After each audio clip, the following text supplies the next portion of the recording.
এই cricket IPL চলি থকা সময়ত ধৰক আমি আলোচনা কৰো ক্ৰিকেটৰ লগত জড়িত এটা টেকনলজি হৈছে ষ্টেগোমিটাৰ আৰু টেকনলজি হৈছে হটস্পট। এইটোৱে কেনেকৈ কাম কৰে আৰু এইটা ক্ৰিকেটৰ লগত কেনেকৈ জড়িত বলক আমি ভিডিঅ জানি লওঁ।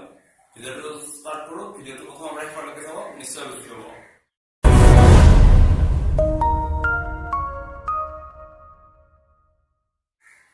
বেটসম্যান এটা আউট হয়নে নহয় কেমেৰাৰ দ্বাৰা আমি কেনেকৈ জানো যে কেমেৰাৰ দ্বাৰা কেনেকৈ হাতে দেখাই দিয়ে বেটসম্যানৰ আউট হয়নে নহয়।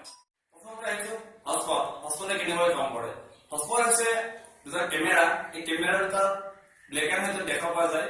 এই ব্লেক এণ্ড হোৱাইটত দেখা পোৱা কেমেৰাটোৱে ফকাস কৰে আপোনাৰ বলটো ক'ৰ পৰা আহি ক'ত ড্ৰপ খালে আৰু আপোনাৰ বেটৰ কোনফালে দি গ'ল, আপোনাৰ বেটসম্যানটোৰ কোনটো চাইডেদি গ'ল, সকলোবোৰ এই ব্লেক এণ্ড হোৱাইট কেমেৰা বা হটস্পটে ফকাস কৰে।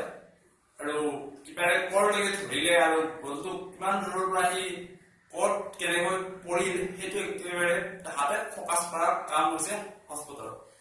আৰু টেকনলজি হৈছে ষ্টেগোমিটাৰ। ষ্টেগোমিটাৰ হৈছে বেটসম্যানটোৰ পিছফালে থকা ষ্টাম্পৰ কেইটামান সৰু সৰু মাইক্ৰফোন থাকে। সেই মাইক্ৰফোন কেইটাই আপোনাৰ সাউণ্ড ফকাস কৰে। অন্য যিবিলাক সাউণ্ড সিস্টেমবিলাক এৰি পেলাই বেট আৰু বল আৰু ষ্টাম্পৰ মাজৰ সাউণ্ডটো তাহাতে ফকাস কৰে। বলটো আহি পেলাই বেটত লাগিছে নে বেটসম্যানৰ কোনটো পাৰ্টছত লাগিছে বা বেটসম্যানৰ বেটত লাগিছে নে নাই বা ষ্টাম্পৰ কোনটো সাইডেদি গৈছে অলপ হ'লেও টাচ হৈছে নেকি সেই ষ্টেগোমিটাৰে কৈ দিয়ে। মই কৈ দিলো ষ্টেগোমিটাৰ হৈছে যে সৰু মাইক্ৰফোন। এই মাইক্ৰফোনে সাউণ্ড বিলাক ফকাস কৰে আৰু আপুনি খেলা দেখা পাব ষ্টেগোমিটাৰ দেখালে এটা গ্ৰাফৰ নিচিনা দেখায়।